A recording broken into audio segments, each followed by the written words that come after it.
कृष्ण गोविंद हरे मुरारे, हे नाथ नारायण वासुदेवा। श्री कृष्ण गोविंद हरे मुरारे, हे नाथ नारायण वासुदेवा।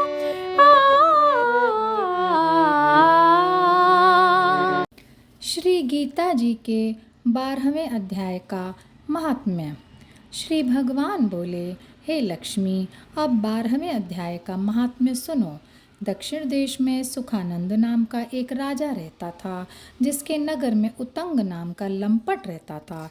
एक गणिका से उसकी प्रीति थी। वे दोनों एक देवी के मंदिर में जाके मदिरा पान किया करते थे, मांस खाते और भोग भोगते थे।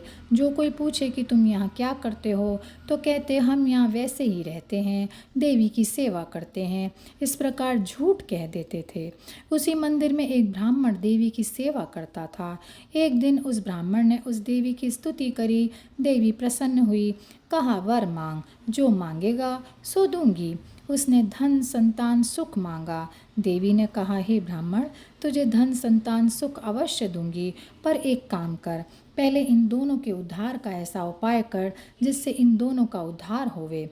ब्राह्मण ने नमस्कार किया और अपने गुरु के पास आकर पूछा, हे गुरुजी, मैंने देवी की स्तुति करी थी, देवी प्रसन्न हुई, धन संतान देती हैं, पर पहले इन दोनों का उद्धार होवे।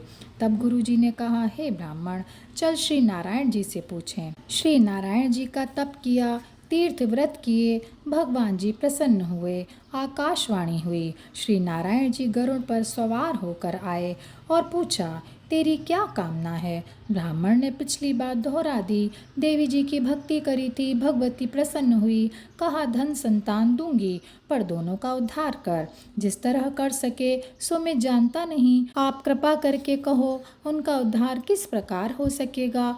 तब श्री नारायण जी ने कहा, हे ब्राह्मण, गीता के 12वें अध्याय का पाठ सुनाओ तो इन दोनों का उद्धार होगा। तब उस ब्राह्मण ने भगवान की स्तुति कर धन्यवाद किया।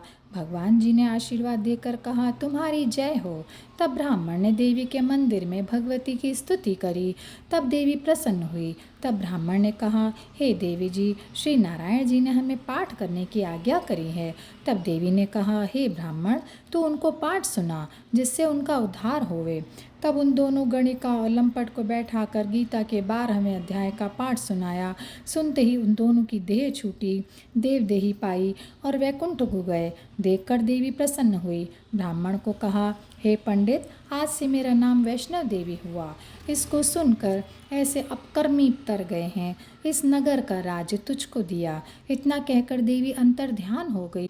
ब्राह्मण घर गया। उस राजा को संतान न थी। राजा ने उस ब्राह्मण को बुलाकर राज्य देकर आप विरक्त होकर तप करने को वन में गया और ब्राह्मण राज्य करने लगा। श्री नारायण जी कहते हैं, हे लक्ष्मी, यह गीता जी के 12वें अध्याय का महात्म्य है जो मैंने कहा और तुमने सुना है। और यहीं पर ये 12वें अध्याय का महात्म्य समाप्त होता है।